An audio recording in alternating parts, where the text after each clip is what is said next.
si hacemos un análisis introspectivo, podemos darnos cuenta que el problema no está en el ausentarse de la iglesia, no está en no elegir o en elegir un estudio bíblico o no.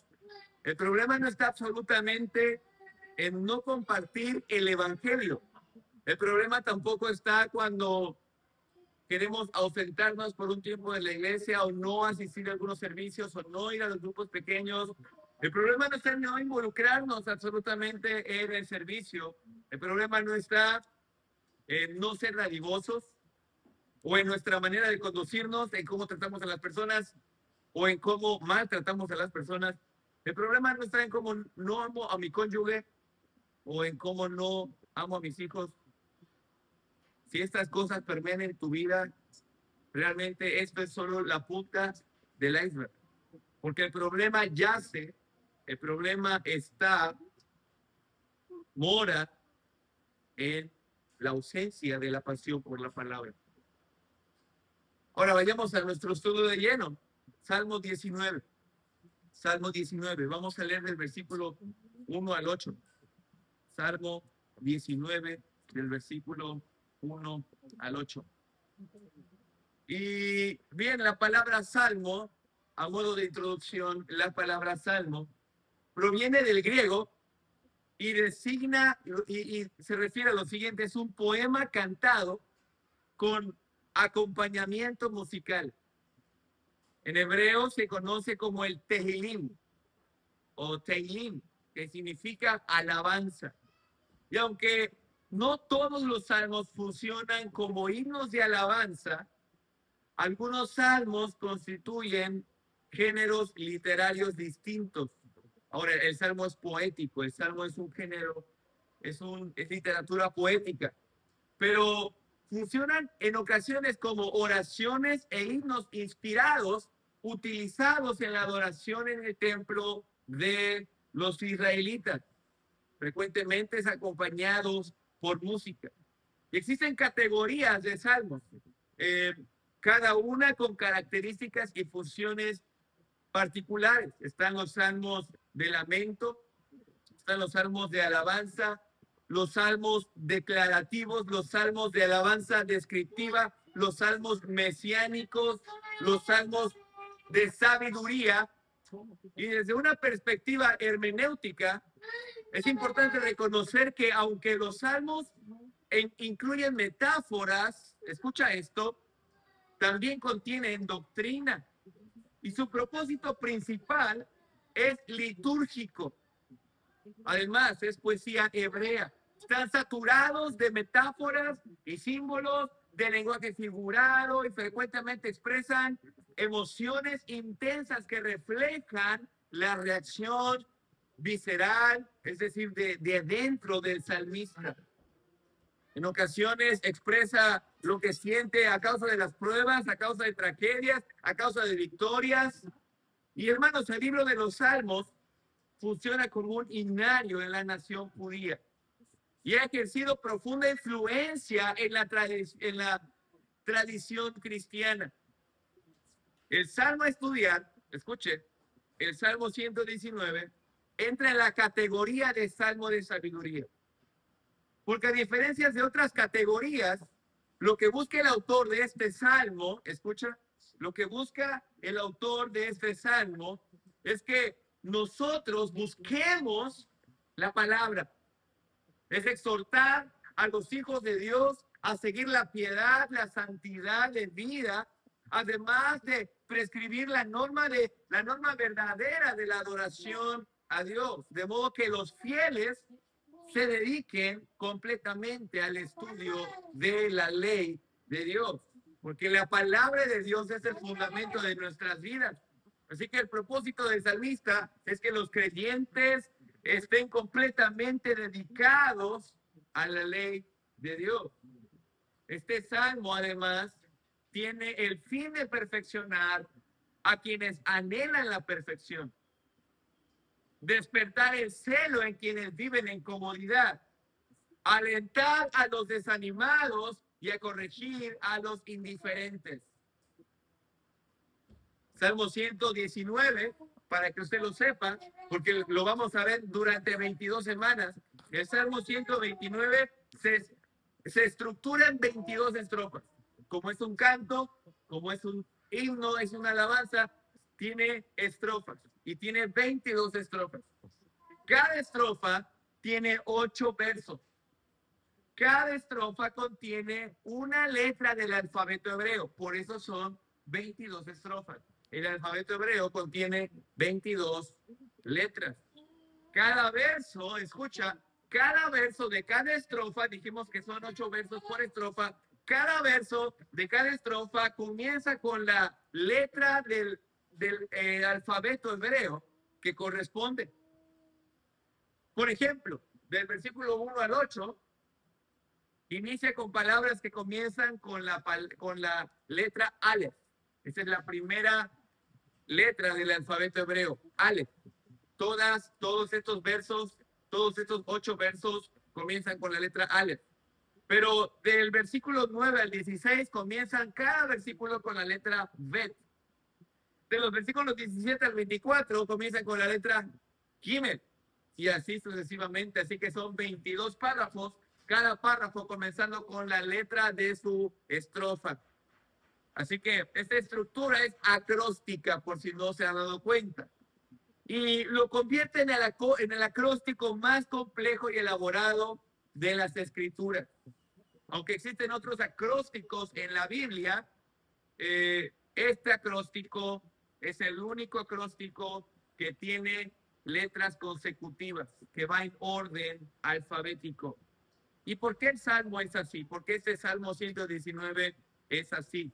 Bueno, algunos consideran que el propósito de organizarlos así es pedagógico, es para recordar. Si usted piensa en la letra Aleph, usted va a pensar en los 8 versos de la letra Aleph.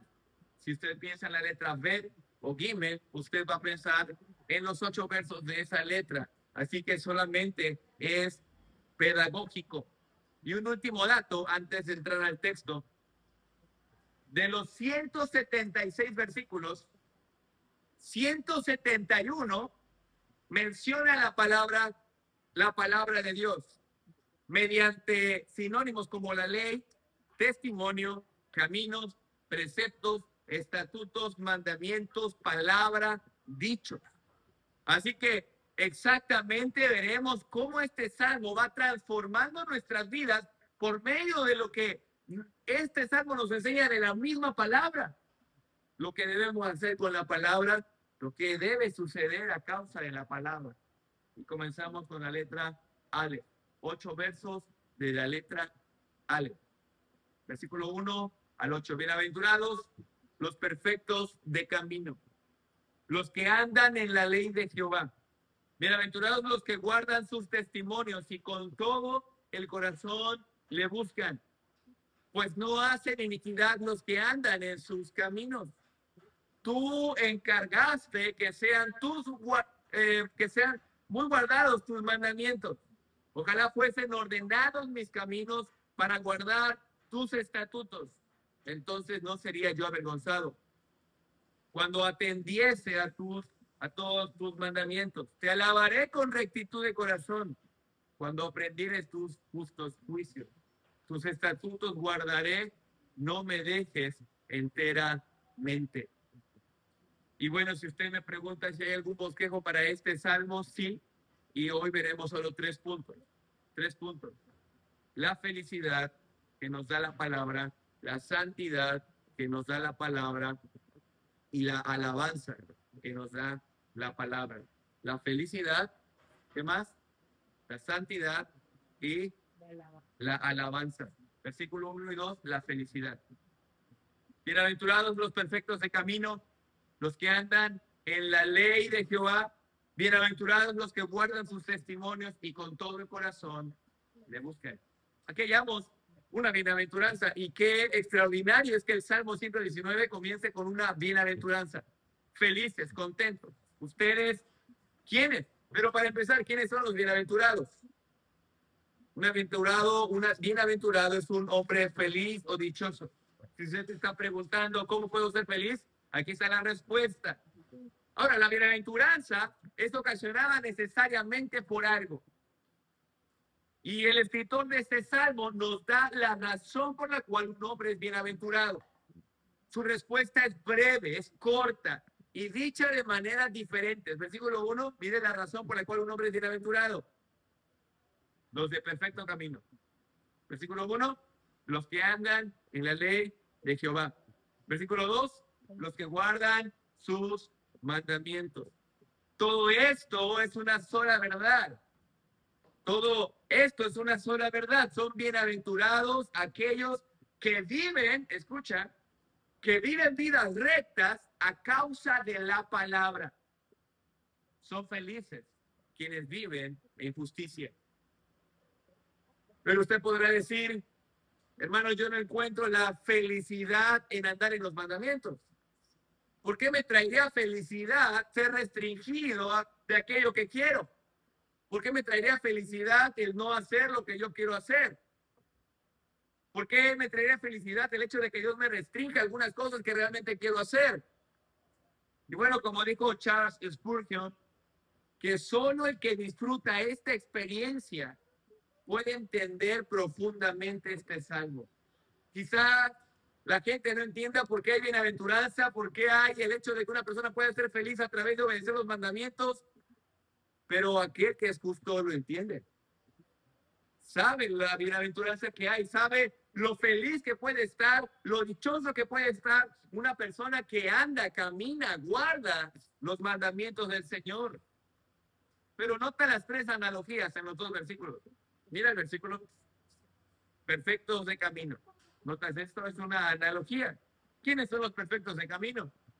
Bueno, es una alusión a una vereda que no es pedregosa, que no tiene maleza, a un camino que puede ser transitado porque está limpio, un camino que es bueno, un camino en el que no hay tinieblas, no hay maldad, y a esto se refiere.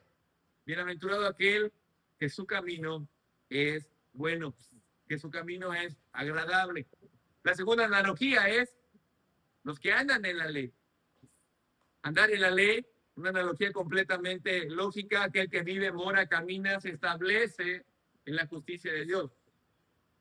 Otra, la tercera analogía, guardan sus mandamientos. La idea es tenerlos guardados, resguardados.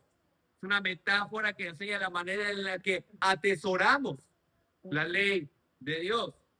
Y hermanos, estas tres cosas son las mismas, porque el que guarda la ley anda en la ley. El que anda en la ley camina en sus mandamientos. Su caminar es bueno.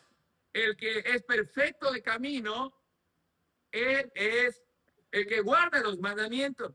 ¿Conoces a alguien que guarde los mandamientos pero no sea perfecto en su camino? No, porque el que guarda los mandamientos es perfecto en su camino. Por eso estas tres analogías, estas tres verdades, solo engloban una sola cosa. Por lo cual quiero preguntarte, ¿conoces a alguien así? Esto me enseña una implicación generosa, que la única forma en la cual puedes ser feliz es por medio de guardar los mandamientos. Esa es la única felicidad. No hay felicidad, hermano, en el pecado. Hay felicidad en guardar los mandamientos. No hay felicidad en el mundo. No hay felicidad en el desenfreno, aunque parezca. ¿Y sabes cuál es la razón por la cual muchas personas abandonan la iglesia, abandonan la palabra? Porque han pensado que la felicidad está en el mundo y no en la palabra. Han creído, el diablo les ha engañado como a la serpiente, como a Eva, y han creído que el mundo da felicidad. Otra implicación es que la única forma de guardar los mandamientos, ¿cuál es? Es leyendo la palabra, meditando la palabra, escudriñando la palabra. Y a la luz de estas verdades, querido hermano, ¿soy yo este hombre, esta mujer bienaventurado? Que a causa de la palabra de Dios soy feliz. ¿Soy esa persona? ¿Soy esa mujer que guarda los mandamientos y vive en justicia? He guardado los mandamientos porque medito en ellos y por esa razón soy feliz. Pero también menciona no solamente esta bienaventuranza, sino menciona la intensidad en la que el salmista piensa esto. Ve el versículo 2. Bienaventurados los que guardan sus testimonios y con todo el corazón le buscan. En primera instancia, sabes que esto que dice el salmista de buscarle de todo corazón no se refiere a una buena intención de venir a la iglesia. No es una bondadosa intención de hacer algo por Cristo. Ni siquiera se trata de venir a Él en oración. Según el contexto, se refiere a aquellos que buscan la palabra de todo corazón. Ahora, ¿qué es buscarle de todo corazón? Porque esa es la pregunta. ¿Qué es buscarle de todo corazón? Y yo debo preguntarme, ¿qué es lo que pensaba el salmista cuando escribió esto? La frase, con todo el corazón, es muy característica del Salmo 119. Versículo 10, versículo 34, versículo 58, versículo 69, lo repite. Con todo mi corazón, con todo mi corazón, con todo mi corazón. Pero como yo no sé medir el corazón, debo medir, escucha, debo medir esa pasión por la palabra por medio de lo externo. Y de manera externa puedo ver lo que hay de manera interna. Mira la forma externa en la que David muestra que busca de todo corazón la palabra de Dios. Ven Salmo 119, 97. Salmo 119, 97. Dice el texto, oh, cuánto amo yo tu ley. Y nota la manera en cómo lo hace todo el día. Es ella mi meditación. Todo el día. Día y noche, noche y día. Pero hermanos, en esta intensidad lo hace David. La pregunta es, ¿en esta intensidad lo estoy haciendo? ¿Será que por eso no estoy feliz? ¿Será que por eso como hijo de Dios no soy bienaventurado? Porque hemos reducido nuestra pasión a la palabra al grado de solo buscarla de todo corazón el día domingo. Hermano, de todo corazón yo vengo el día domingo, pero no me hables de la palabra lunes, martes, miércoles, jueves, viernes, ni sábado. Yo vengo de todo corazón y Dios lo sabe. Pero no.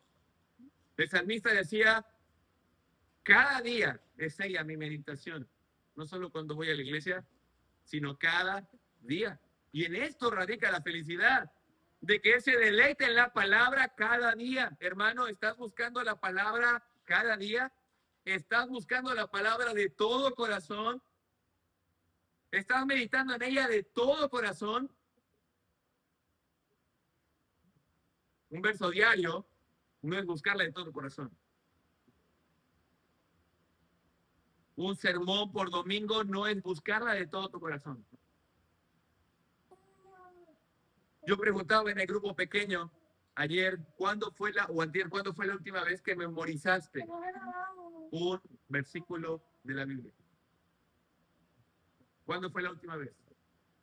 ¿Cuándo fue la última vez que invertiste en una Biblia de estudio? Señor, pastor, el Señor sabe de todo corazón que quiero buscarle, sí, pero no venimos a Él a su palabra. El uso de la Biblia, hermanos, dirige a buscar más la palabra. Y esta búsqueda resulta que nos traerá más amor hacia su palabra. Es algo constante. Mientras más meditas en la Biblia, más quieres con todo tu corazón la palabra. Más y más te entregas más y más a la palabra. Y otra vez, venimos de todo corazón el domingo, pero el jueves no. El jueves de todo corazón no voy. De todo corazón no busco la instrucción, no busco la enseñanza. Y hermanos, el propósito de este estudio es que analicemos si realmente estamos poniendo diligencia a la palabra. Y mira cómo trata de persuadirnos el salmista. La única felicidad, la única manera de que puedas ser feliz es cuando vengas a la palabra, cuando andes en sus mandamientos, guardes su palabra, medites en ello de todo corazón. No que lo hagas simplemente por hacerlo, porque aún podemos venir a la palabra de una manera externa, de una manera frívola, de una manera vana. Puedes leer hasta 20 capítulos diarios, pero hacerlo sin el corazón. No hacerlo con el corazón.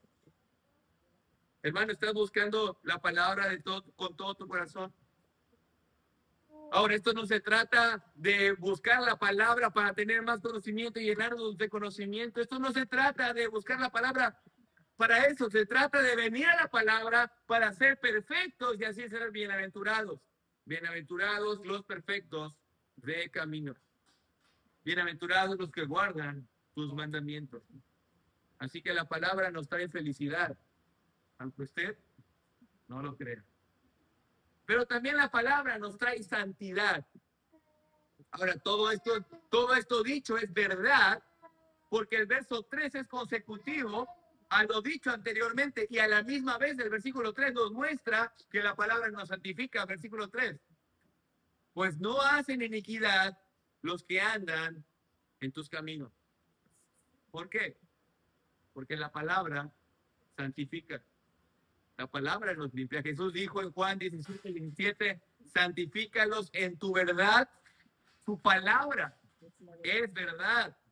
Dicho en otras palabras, lo que dice el versículo 3, alguien que no anda en la palabra y no abunde en la palabra, vive como le venga en gana. Haciendo iniquidad, por eso vemos tanto homosexualismo. Cuando has visto a un homosexual, a un ratero, a una lesbiana, a un violador, a un mentiroso, meditando día y noche en la palabra? ¿Cuándo has visto eso? ¿No? ¿Cuándo has visto a un inmoral, abusador, abusivo en el trabajo, abusivo en el hogar, siendo así, meditando la palabra día y noche? No. Muéstrame un cristiano que es inmoral y te mostraré a un cristiano que no pasa tiempo en la escritura. Porque el que guarda tus mandamientos no hace iniquidad. Muéstrame un cristiano que vive en temor y te mostraré a un cristiano que vive meditando en la palabra siempre. Hermanos, como he dicho anteriormente, usted no necesita 5 conferencias al año para cambiar. No necesita clase tras clase, discipulado tras discipulado. Ahora todo eso es bueno, pero usted no necesita todas estas cosas. He visto en este tiempo de cientos de cristianos creyentes que van domingo tras domingo, domingo tras domingo a la iglesia, pero siguen viviendo en inmoralidad. Y la respuesta es porque no vienen a la palabra. Podemos ser personas que simplemente vienen cuando querramos, sin meditar en la palabra, y solamente seremos religiosos que andan en pecado. No abundan en la palabra, no tienen pasión por la palabra. Y no estoy diciendo que estar en clase tras clase, conferencia tras conferencia, sea malo, pero si solamente nos llenamos de lo que los predicadores o de lo que la gente nos dice, pero no hay un solo momento de nuestra vida, de nuestra semana, en la que vayamos a las hojas, al libro y abramos la Biblia y nos sentemos a meditar un largo tiempo, nuestras vidas de Cristo no van a avanzar. Necesitamos pasión por la palabra. Salmo 119, versículo 4. Tú encargaste que sean muy guardados tus mandamientos. Me gusta la versión NBLA, la nueva versión de las Américas. Dice, tú has ordenado tus preceptos para que los guarden con diligencia. Nota esto, porque la perfección del versículo 1 y 2 del ser humano no precede o no procede de manera mágica. El hecho de que una persona pueda ser recto, de buen camino, que guarde su ley, no llega de una manera mágica, mística. La vida justa de un hombre, nuestra buena manera de conducirnos, de hablar, de obrar, no es operada, sino solamente por guardar lo que Dios de antemano ordenó. Porque la palabra es la que nos santifica. Es por eso que no puedes crecer en Cristo. No podrás desarrollar una vida cristiana robusta o estarás, en el peor de los casos, estancado a causa de incumplir este mandamiento. ¿Cuál? No guardar la palabra. A menos que la palabra nos santifique. Es como podrás crecer en la fe. Y aquí tenemos una hermosa implicación. ¿Cómo es posible, hermanos? Escucha, ¿cómo es posible que Dios haya ordenado que guardemos sus mandamientos y no lo hagamos? El hombre ni siquiera quiere leerlos. No solamente no guardarlos, sino ni siquiera quiere leerlos. ¿No tenés esa evidencia? Así que tú y yo debemos ser diligentes en esto, en buscar la palabra, andar en la palabra de todo nuestro corazón. Ahora bien, este poema que se está escribiendo, mientras mientras el escritor lo escribe, dicho sea de paso, no sabemos quién es el autor, algunos lo atribuyen a David, otros a Esdras, no sabemos quién fue el autor de este salmo, pero mientras él está escribiendo estas palabras, hay un choque en el corazón del salmista. Hay algo que lo sacude y por ello estos próximos versículos hablará en primera persona. Versículo 5. Ojalá fuesen ordenados mis caminos para guardar tus estatutos. El salmista sigue siendo humilde, reconoce su falta de crecimiento, no ha meditado lo suficiente, no se ha apartado del mal como debiera. ¿Y cómo lo sé? ¿Y cómo lo sabemos? Dice el versículo, sus pasos aún no son perfectos. Ojalá fuesen ordenados mis caminos. Eso implícitamente quiere decir que sus caminos no son ordenados. Sus caminos aún no son completamente rectos. Este es un análisis introspectivo del salmista. Está reconociendo que aún no ha llegado a ser lo que Dios quiere que él sea. ¿Sí lo nota? Ojalá fuesen. Es un deseo que yo tengo. Ojalá fuesen ordenados mis caminos. Ojalá yo ande en rectitud. Qué manera tan humilde del salmista. Y en forma de oración a Dios, exclama desde lo profundo de su corazón, ojalá mis caminos sean afirmados. Es una oración. Es una oración simple, pero esta es nuestra oración. Es lo que yo oro. Señor, hazme caminar en rectitud a medida que me muestras tus mandamientos. Señor, recréame en tu palabra. Señor, hazme como Cristo a la medida que veo la faz en las escrituras. Señor, afirma mis pasos en justicia mientras guardo tus mandamientos. Pero ¿qué es lo que sucede? ¿Sabes por qué no existe ese arrepentimiento, hermano?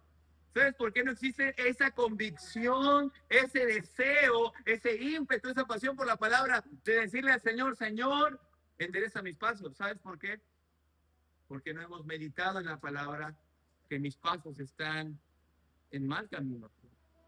Esto es lo que sucede. Hemos creído que es suficiente venir a la iglesia para meditar en la palabra. Hemos creído que es suficiente venir a la iglesia sin meditar en casa. Hemos pensado que podemos ser afirmados nuestros caminos solo escuchando predicaciones en YouTube. En el peor de los casos, pensamos que hemos leído suficiente. Pastor, pero ya me sé la historia de Jonás. Ya me sé la historia del arca de Noé. Sé lo que pasó en el huerto. Ya es suficiente. ¿Acaso quiere que me aprenda toda la Biblia? Porque hemos pensado que ya ha sido suficiente. Pero David dice, yo sé que estoy mal. Sé que ojalá fuesen enderezados mis caminos mientras guardo tu palabra. Pero no, mis hermanos, nunca es suficiente. Porque siempre estamos en una constante transformación, en un proceso de transformación de la palabra. Y la única forma de que nuestros pasos sean enderezados es cuando tú y yo vamos a la Escritura.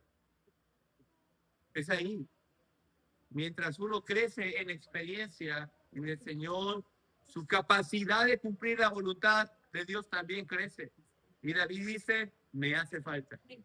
Me hace falta, ojalá fuesen enderezados mis caminos. Ojalá yo fuera mejor cada día mientras medito en tu palabra. Hermanos, deberíamos hacer un análisis, en verdad, si estamos creciendo en la fe. Porque si hemos pensado que ya crecimos, entonces nunca vamos a pedir, Señor, auméntame la fe. Señor, perdóname, Señor, límpiame, porque creemos que hemos llegado al clímax. Pablo dijo, Filipenses 3:12, no que lo haya ya alcanzado, ni que ya sea perfecto, sino que prosigo para ver si alcanzo aquello por lo cual fui también alcanzado por Cristo Jesús. Imagínense, Pablo ni siquiera pensaba que ya había alcanzado la santidad, el servicio pleno. El salmista consideraba que no había alcanzado aquello que debió haber alcanzado, pero hoy el cristiano piensa que ya ha sido suficiente, que ya leí lo suficiente, que ya indagué lo suficiente, que ya escuché muchísimas predicaciones. En una ocasión le invité a alguien a una conferencia y me dijo, hermano, ya eso ya quedó en el pasado. Ya fui a muchas conferencias. Esto es lamentable. Nunca es suficiente. Porque cuando yo pienso que ya es suficiente, es cuando dejaré de meditar en este libro y mi vida en Cristo se va a estancar. Y muchos de nosotros creemos que ya lo hemos alcanzado. Ahora, un deseo más del salmista, ve el versículo 6. Seguimos en el punto de la palabra nos santifica, versículo 6. Entonces no sería yo avergonzado cuando atendiese a todos tus mandamientos. Todo aquel que atiende a los mandamientos de Dios sabe que no será avergonzado. ¿Y en qué sentido lo dice el salmista? Bueno, no sentirá temor, no sentirá vergüenza. Esto es un sinónimo a no ser condenado, no ser echado fuera, no ser defraudado, sino que vive seguro. El que guarda la palabra vive seguro. El pecado trae vergüenza, trae temor, el pecado trae humillación. Y al fin el pecado trae la condenación, trae vergüenza. Pero si yo guardo sus mandamientos, no seré avergonzado. Porque estoy en un proceso de santificación. Estoy siendo transformado por la palabra, limpiado por la palabra. Pero algo más, hermanos, la palabra no solo trae felicidad, no solo trae santificación, también trae alabanza. Versículo 7. Te alabaré con rectitud de corazón cuando aprendiere tus justos juicios. Nuevamente leo. Te alabaré con rectitud de corazón cuando aprendiere tus justos juicios. Nota esto. Te alabaré. Una palabra hebrea que significa dar gracias. Confesar de labios lo que Dios es. Eso es alabar. Y es que la única forma de que alguien alabe verdaderamente al Señor no es por coerción, es por medio de que tal persona ha meditado en la palabra. Y otra vez, hermano, como he dicho al principio, el problema no radica en que algunos no desean congregarse, en que algunos ven la música, la alabanza, los cantos, los himnos, las acciones de gracia como algo tan vano. El problema no está ahí. El problema es que ellos no practican esto, no practican la alabanza, no practican el congregarse, no practican una vida de piedad, porque de antemano no meditan en la palabra. El problema viene de atrás. El problema está en el corazón. Dice el texto, te alabaré con rectitud cuando aprenda tus juicios, cuando aprenda tus mandamientos.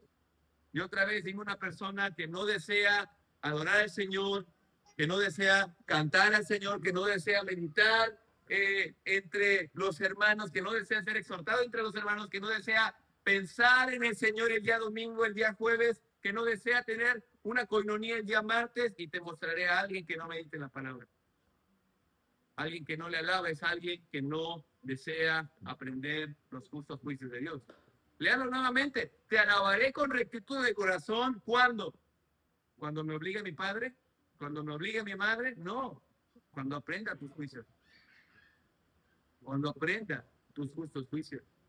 Pastor, ¿por qué mi esposa no quiere venir a la iglesia? Porque no quiere aprender los justos juicios. Así que, hermanos, el problema no está en la asistencia, el problema está en que no amamos la palabra. ¿Sabes? Si amáramos la palabra, este lugar estaría repleto. ¿Estás conmigo?